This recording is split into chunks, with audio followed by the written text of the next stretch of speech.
Então vamos lá, esse é o Giro da Bolsa, um programa semanal com as principais notícias do mercado financeiro na semana. Vocês estavam implorando por isso e voltamos aqui. O programa ao vivo, né? Com a audiência, com a risada falsa que a gente coloca. Mentira, é verdadeira. Não é. E hoje... Baguncinha.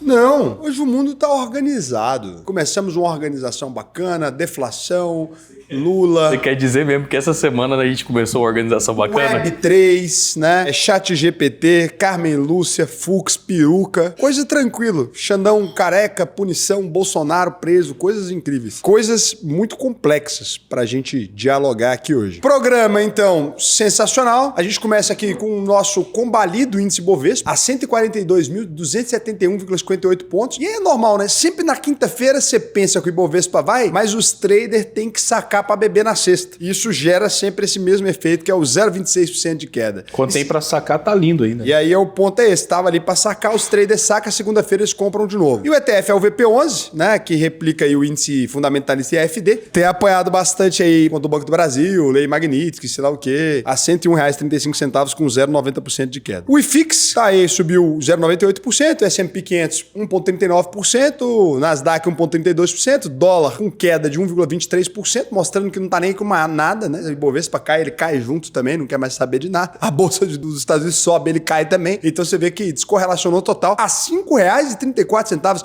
Número histórico, hein? A gente não via isso há quanto tempo? O Mickey chega numa alegria danada, só não tá pro Xandão. Infelizmente, não vai poder aproveitar essa não vai pra queda Disney do dólar aí pra comprar, né? Talvez for o Xandão vendendo, porque dinheiro a gente sabe que ele tem, né? Você vê que quando começou o Magnitsky, o dólar começou a cair feio. Será que era só o STF? Coincidência? I don't think so. Ah, então...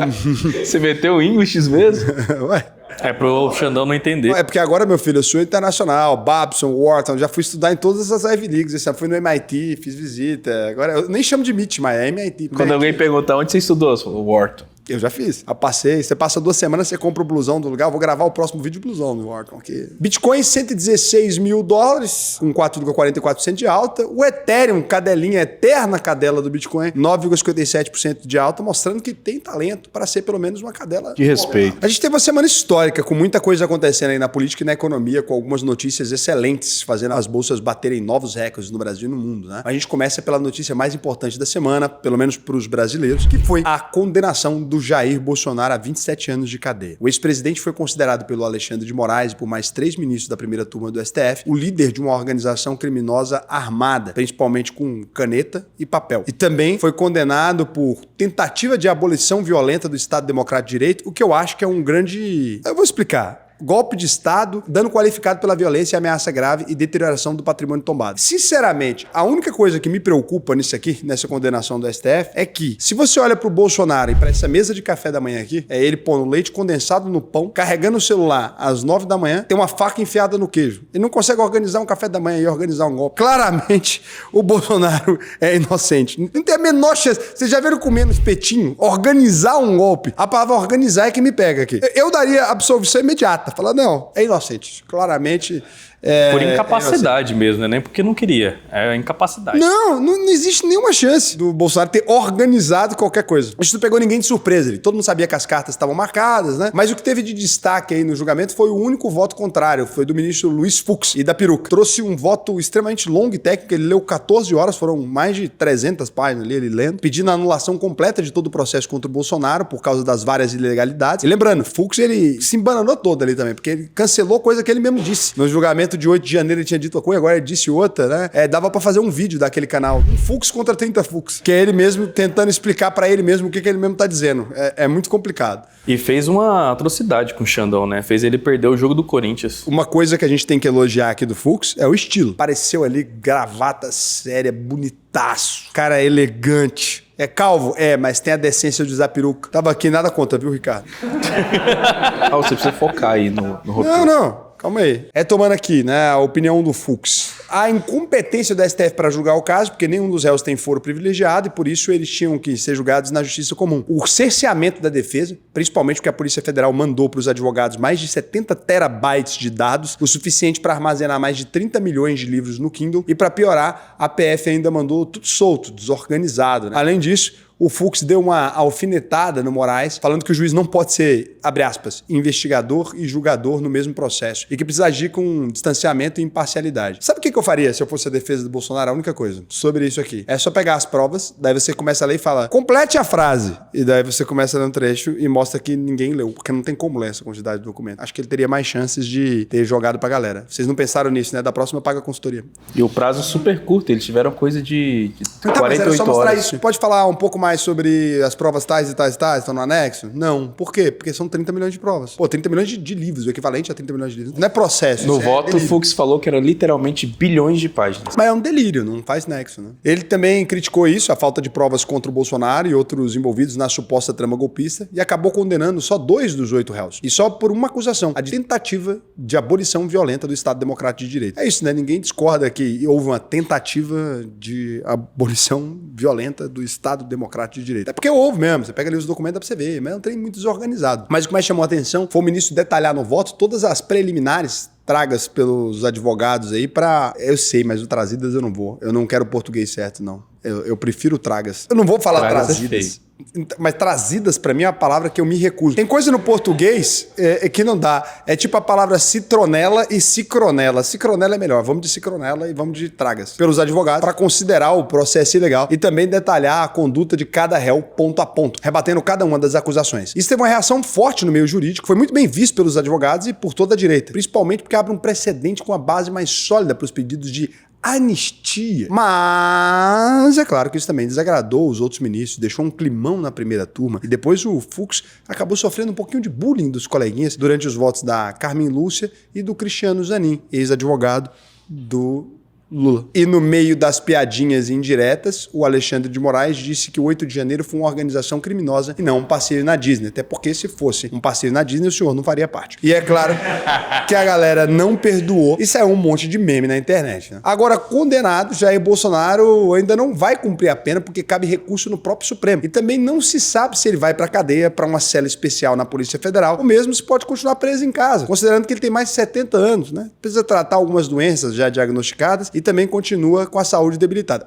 por causa da facada que levou na campanha de 2018. A oposição fez críticas pesadas contra a condenação no STF e o governador de São Paulo e pré-candidato à presidência, Tarcísio Freitas, subiu o tom contra o Supremo nas manifestações do domingo passado, quer virar presidente, no dia 7 de setembro, e falou que ninguém aguenta mais a tirania do Moraes. Inclusive, ele virou alvo da nova campanha do PT, que colocou ele como amigo do Trump e dos bilionários. Se ele for amigo de bilionário, podia me apresentar. Tô precisando conhecer alguns. E é claro que dentro da família Bolsonaro também teve muita crítica nessa semana. O senador Flávio Bolsonaro disse que os pilares da democracia, aspas dele, tá, foram quebrados. Eu discordo, viu, Xandão? E o Eduardo, que continua nos Estados Unidos fazendo lobby contra Lula e o Xandão, falou que espera mais sanções do governo americano contra o Brasil. Inclusive, deu a entender que o Trump pode mandar até caças F-35 e navios de guerra para segurar o avanço do, abre aspas, autoritarismo, fecha aspas, do judiciário pelo Lula. Eu truco. Põe aí, põe em inglês. Como é que fala truque em inglês? Truck. Truck, não é?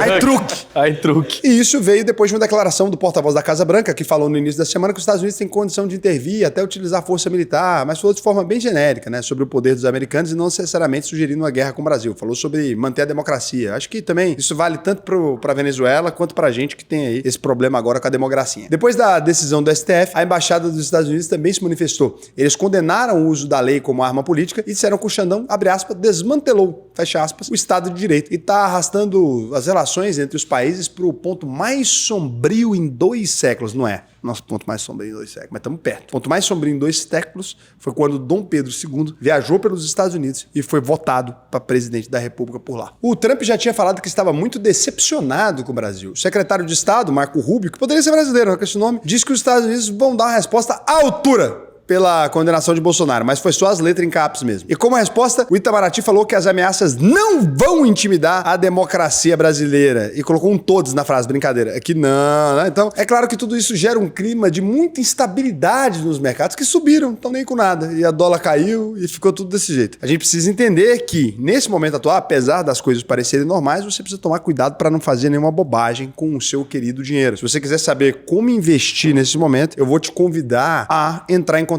com a UVP Capital, que é a nossa consultoria de investimentos, onde você pode conseguir um consultor para cuidar especificamente de você. E agora para pessoas menos ricas. Não é para quem não é rico, não, mas é menos ricas do que os que eram anteriormente. É quase para classe média. Então, você pode escanear aqui e fazer. Quem não tem essa grana investida? Entra na escola. E quem não tem essa grana para entrar na escola? Assiste os vídeos do YouTube. Assiste vídeo de graça. E é claro que a gente não pode esquecer que uma questão central dessa baguncinha toda do STF com o Bolsonaro são as tarifas dos Estados Unidos, porque elas são uma das principais armas do Trump para pressionar o Brasil. Mas a gente também não pode esquecer que são um xadrez político e econômico muito complexo para o Trump, porque as tarifas têm um efeito negativo. Podem aumentar a inflação para o cidadão americano, o que não é bom politicamente, e muito menos para a economia dos Estados Unidos. Inclusive, aqui no Brasil, deflação, sei lá o que, tarará, Trump, cabo eleitoral do Lula. Quando a gente olha pro corte de juros que o Trump tá querendo fazer por lá, com unhas e dentes defendendo, nossa, tem que cortar os juros, tá o quê? Inclusive propondo trocas na diretoria do Banco Central, do Federal Reserve. Sabia que eu visitei o Federal Reserve esse ano? Só queria contar pra vocês isso aqui. Só pra jogar essa lacrada na cara de vocês. Fui lá no Federal Reserve. E como que é lá? É bom? É um prédio cheio de gente. Um prédio com gente trabalhando. Gente andando pra lá e pra cá. E um monte de segurança na porta como se tivesse alguma coisa pra pegar lá dentro. Mas não tem, não é a Casa da Moeda, é o Federal Reserve, eles esqueceram. Você não tem nada lá, só político. E aí veio um primeiro recuo nessa semana, né? Com o governo americano zerando a tarifa de 10% sobre a celulose brasileira. A gente tá falando de uma exportação de 2,8 milhões de toneladas só em 2024. Isso acaba beneficiando principalmente a Suzano, porque ela sente um impacto maior dessas exportações, passando de 17% da receita. O ministro do Desenvolvimento Agrário, que é o Paulo Teixeira, tá acreditando que as tarifas de carne, das frutas e do café vão ser as próximas a cair. Então, Trump já dando aquela... Opa! Mas por enquanto não tem nada certo. Nem garantia de que o movimento não vai ser o contrário, com o Trump metendo mais taxas por conta da condenação do Bolsonaro. Acho que não, acho que é só uma carta pela democracia agora, tipo Lula. O que a gente sabe é que tem muito empresário perdendo receita e tendo até que fechar as portas. E pelas contas do Ministério da Fazenda, o Brasil pode perder até 65 mil empregos até o fim do ano, hein, por causa dessa queda nas exportações para o mercado americano. E o aumento do desemprego é tudo que o governo não quer agora, porque ele já está tentando de todo jeito aumentar a popularidade baixíssima do Lula, que já está tendo um desgaste demais com a CPI das fraudes do INSS. Inclusive a CPI ouviu nessa semana um careca, não é o Xandão. Tá bem movimentada isso lá em Brasília, né? Com a descoberta do PCC infiltrado em vários setores da economia, inclusive na Faria Lima. Lembrando, o pessoal da Faria Lima estava envolvido com essa galera. Você vai deixar seu dinheiro lá? Transfere aqui é Goiânia, aqui é Jamel Cecílio. A gente não mexe com o PCC não, mas a gente era vizinho do posto. O maior envolvimento que eu tive com o PCC foi abastecer meu carro. E o governo ainda está preocupado com esse problema, né, das contas públicas, que está fazendo o Haddad meter mais e mais imposto para a gente pagar. Mas agora com essa arrecadação extra aí do dinheiro do PCC, acho que resolveu o problema do rombo, né? Mais de 30 bi. A nova onda do Lula é convencer o povo de que os ricos são muito malvados e não querem pagar pela gastança do governo e pela falta de responsabilidade fiscal, né? Mas realmente, ninguém quer contribuir, ninguém quer colaborar comigo. Que maldade. Lembrando que o projeto que isenta o imposto de renda para quem ganha até 5 mil por mês pode ser votado já nessa semana, mas vai passar, né? E o impacto é absurdo aí. Pode ficar entre 30 e 50 bilhões de reais por ano. Dá para pegar empréstimo com o PCC. E o plano do governo para compensar essa perda de receita ainda é muito incerto e questionável. Basicamente, fazer mais 2 investigações da Polícia Federal e ver se prende agora o Comando Vermelho. Brincadeira. É taxar os chamados super ricos e tributar rendimentos de investidores que hoje são isentos. Você. Precisamos de você. Quem vai pagar essa conta? Você. E outro problema fiscal para o Andrade resolver é o rombo das empresas públicas que voltaram a dar prejuízo. Destaque para os Correios aí. Foi uma ótima ideia. Aplica tarifa na Shein, diminui a importação de roupa e agora a empresa que era lucrativa dá prejuízo e o velho da Havan importa da China e vende mais caro. Salva de palma para os profissionais. Parabéns. Agora está praticamente quebrado o Correios, a gente vai gastar 5 a 8 bilhões de reais até o fim do ano, imposto a mais, então a gente ficou com 2 impostos. Ficou com o imposto das brusinhas e o imposto para pagar o Correios. Parabéns, cara, que legal. Aí agora o que vamos fazer? Vamos privatizar o Correios. Vem um governo, dá-lhe aquela privatizadinha e aí libera de novo a tarifa da Shein, vende o Correios barato, legal, fode o cidadão brasileiro que vai ter que vender o Correios barato. Quando vender para a iniciativa privada, a gente investe, aí eles reduzem de novo a taxinha das brusinhas e a gente ganha dinheiro no IPO. E enquanto isso, a população mais pobre toma no... Muito legal, parabéns aí. O governo de esquerda. Parabéns. Tudo com gestão fora. E eu falo, não tem melhor amigo da Faria Lima que Luiz Inácio Lula da Silva. Não por vontade, eu acho, talvez por incompetência. Apesar de tudo isso, a gente está tendo um cenário no Brasil e no exterior que está sendo bom para as empresas da Bolsa. A inflação continua caindo, eu já tinha adiantado isso aqui no giro da Bolsa quando saiu a prévia do IPCA, e agora o índice confirmou essa deflação em agosto, com os preços recuando principalmente na conta de luz, nas passagens aéreas, nos alimentos consumidos em casa e não na rua. No acumulado dos últimos 12 meses, o IPCA caiu para 5,13%, pertinho da meta, né? E para completar esse cenário que é muito bom, pensando no corte de juros, a gente está vendo aí um desaquecimento da economia, com as vendas do varejo também caindo, mas é claro que que tem aquele alerta de que o endividamento das famílias também está ajudando a frear o consumo. Os economistas estão acreditando numa desaceleração do varejo mais moderada no segundo semestre. E tudo isso fez o Ministério da Fazenda prever um PIB um pouco mais fraco em 2025, revisando de 2,5% para 2,3% o crescimento da nossa economia. A projeção para a inflação também caiu um pouquinho, de 4,9% para 4,8%. E a gente chega no grande resumo disso tudo para o investidor, né? Economia esfriando um pouco, inflação caindo, expectativa de corte de juros já em dezembro, popularidade do Lula subindo, Bolsonaro preso, principalmente queda de juros dos Estados Unidos começando agora. Resultado é otimismo para o mercado. Por que o mercado ficou otimista quando o Bolsonaro vai preso? Que agora tem um novo nome na direita, talvez. Tarcísio. A Faria Lima já decidiu que o Tarcísio é o presidente da República. No evento fechado é porque vocês não podem participar. Mas nos eventos fechados, Tarcísio já é presidente na Faria Lima. Já tem mais ou menos 2 meses que ele já é presidente da Faria Lima. Então fica aí. Na Austrália, ele já é presidente. Dólar cai para 5,36, a bolsa bate recorde histórico, chegando a encostar nos 144 mil pontos, em dólar a mesma porcaria de sempre. Puxa as ações dos bancos para cima. Lá fora, esse movimento de corte dos juros, vocês estão falando junto comigo, tem algum corno? Tem algum corno falando lá atrás. Você é corno?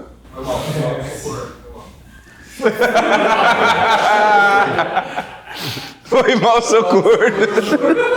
Pelo menos eu já ia perguntar qual que era o nome dele, mas ele falou que é corno, tá tudo bem.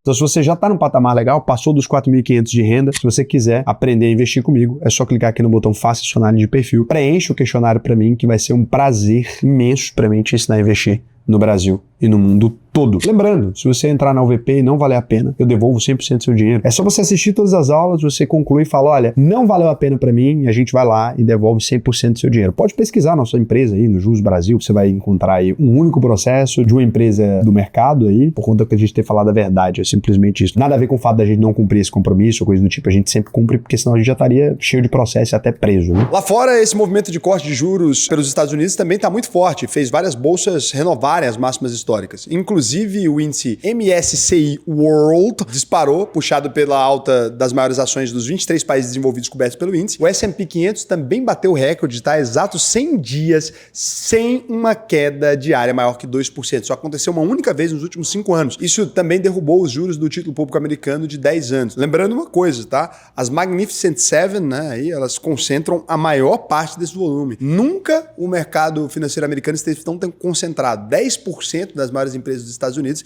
estão concentrando mais de 70% de valor de mercado do país inteiro. O que significa que em breve essa porra vai explodir. Mas, enquanto isso, a gente se diverte ganhando com a valorização. Inclusive, já está sendo visto aí por alguns analistas como sinal de uma bubble, principalmente no setor de tecnologia. As ações da Oracle, inclusive, chegaram a subir 45% na quarta-feira, com forte aumento da demanda pelo serviço de nuvem na área de inteligência artificial. Você sabia que, mais ou menos 3 anos atrás, a gente falou que a Oracle ia se beneficiar da IA, que era a empresa mais antiga, que ela sempre se adaptava e demorou pra caralho, aconteceu. 22,31% então de alta nas ações da Oracle a $292,18. Se tivesse caído, a gente nunca ia comentar o que a gente falou. Mas como a gente acertou, coloca. Esse é o segredo da análise financeira. Você fala de tudo e corta aquilo que você acerta. E como eu disse antes, o principal motor dessa alta das ações aí, menos da Oracle, que teve um fato relevante na semana, é o cenário de corte de juros nos Estados Unidos. A inflação ao consumidor não veio tão baixa quanto os analistas esperavam, mas o mercado de trabalho é quem está dando o tom por lá. Um desaquecimento mostrado tanto pela revisão do payroll, que indicou uma criação de 911 mil empregos a menos aí no último ano, quanto pelos dados também ruins de pedidos semanais de seguro-desemprego. Até o FMI, que continua enxergando alguns riscos inflacionários para os Estados Unidos, está dizendo que o Banco Central americano tem espaço para reduzir os juros agora. Enquanto isso, o governo americano continua brigando com todo mundo por conta das tarifas, fazendo pressão, tá parecendo panela já, para que os países do G7 também imponham tarifas à Índia e à China, que eles compraram petróleo russo. Aí tá de brincadeira, né, amigo? É também uma tentativa de forçar o Putin a aceitar um fim da guerra com a Ucrânia. Tá achando que é xadrez 4D agora. Lembrando que esse cenário de guerra tá cada dia mais imprevisível. A gente teve nessa semana a violação do espaço aéreo polonês pela Rússia. Novamente, lembra que isso aqui já deu merda antes. Teve ataques de Israel contra alvos do Hamas no Catar, inclusive criticado pelo Trump. Tá tendo uma onda de protestos muito violentos contra o governo do Nepal, né? Mas muito bom isso acontecer, inclusive. E a situação continua tensa aqui também na Venezuela, né? Com a ameaça de invasão pelos Estados Unidos e o Maduro organizando 284 frentes de batalha e falando que chegou a hora de começar a guerra revolucionária. Vai dar não, Maduro, caiu. Aceita que vai dar merda. Guerra com os Estados Unidos, se empolgou, irmão. Tem uma hora na vida que a gente tem que aceitar que a gente perdeu. Arrumou meia dúzia de guerrilheiros lá e tal. Aposenta, vai pra China, pede asilo político, fica lá, tem coisa legal, você tem dinheiro pra caramba, vive tranquilo, larga o osso, isso aí vai dar merda. Mas talvez a pior guerra que o Trump tá enfrentando agora nem seja bélica, mas de narrativas, principalmente depois do assassinato do influenciador Charlie Kirk. Ele era um dos principais influenciadores da direita nos Estados Unidos, uma liderança jovem, decisiva na eleição do Trump, e acabou levando um tiro a céu aberto enquanto fazia um evento público numa universidade em Utah, que inclusive é um estado mais mórmon, né? Então ele estava ali até fazendo uma pregação muito específica. Isso aqui inflamou ainda mais a polarização política nos Estados Unidos, e a cobertura brasileira desse evento específico foi a coisa mais vergonhosa Deplorável. que eu vi nos meus últimos 54 anos de vida. Raul, você tem 32, eu tô dando esses de margem, que eu tenho certeza que eu não vou ver nada tão ruim na vida. Uma pessoa atirou em outra. Quem foi considerado extremista foi o que morreu. Até por respeito mínimo, né? Exatamente como foi no caso da cobertura de alguns jornais de direita na época, do caso Marielle, naquele cara que arrancou a placa. Acho que é loucura, né? Defender esse tipo de coisa, defender assassinato, em hipótese alguma, é uma coisa viável. Raul, mas não defender assassinato. As manchetes defenderam o assassinato livremente. Porque uma manchete que justifica o porquê que alguém morreu, ela é necessariamente uma defesa de quem matou. Não tem como você fazer o contrário disso. É a mesma coisa que se uma mulher foi abusada sexualmente, você fala, mas ela estava andando na rua de madrugada. Não é essa a razão pela qual uma pessoa sofre um crime. Ela sofre um crime porque tem um criminoso. O bandido é sempre quem faz, né? Mas ele tinha um discurso muito radical. Tudo bem, se a solução para discurso radical for bala, então a gente vai ter que reconhecer que alguns dos maiores genocidas do mundo eram pacifistas. É esse o ponto que a gente tá levando aqui. E agora a gente se encaminha aqui para as rapidinhas. Notícias que são rápidas e irrelevantes. Não. Pode fechar o programa que não vale mais a pena. Por que você fica falando isso, Raul? A gente gosta da audiência. Eu gosto da audiência, por isso que eu tô dando esse conselho. A Marfrig vai concluir no dia 22 de setembro. Tá acostumado a fazer sozinho, né? Fica viajando. A incorporação de todas as ações da BRF. Vamos retirar todo mundo. Com isso, os papéis da BRF vão deixar de ser negociados na Bolsa de Valores. Raul, tem um negócio chamado tradições. Como é que tem dia que ele tá inspirado, hoje ele vai falar merda. Vai. Mas não tem problema. Que é uma rapidinha, Cadê? Não, também agora desse jeito aí você me desmotivou. O que é uma rapidinha, Casal? Uma rapidinha é a minha recomendação enquanto a pessoa não vai ser presa em cárcere privado. É verdade. Mas tem visita íntima. Dona Michele vai lá visitar o moço. Foi assim que a gente descobriu que o Lula tinha a Janja, não foi? Ela fazendo visita íntima no É aí que você vê quem que é as de fé, ó. É quando você tá preso, fudido. Será que a Michelle vai fazer aquele conteúdo levando o jambo pro meu marido? Como é que é o nome do negócio? O hashtag mulher de presa. Não, mas teve uma que é muito... Aqui, ó, vou botar pra vocês. Essa daqui é muito boa. Essa ficou boa, não tem como. Chegou o fim de semana, todo mundo vai sair, só não vai já. Pô, não tem condição. O Brasil, cara, o Brasil não respeita nada nem ninguém. Você tem o Lula e o Bolsonaro cantando a novinha Senta Pampa. A novinha Senta Pampa. Bravinha, todo mundo sabe disso. Bravinha. Cara, o Brasil não respeita nada. A gente tá, tipo assim, na situação que 2 malucos foi presos, tá? O que o cara tá... novinha Senta Pampa. Foda-se. Tipo assim, não tem como. O Brasil não tem infraestrutura pra receber uma guerra. Mas rapidinho não é nada disso, né, Raul? O crime do Léo Lins... Até agora, né? Rapidinho. É tudo isso. Eu falei que era irrelevante. Falei pra fechar o vídeo. Caralho. E agora a gente... O comentário aqui foi o melhor. No tempo dessa discussão, deu 2 rapidinhas.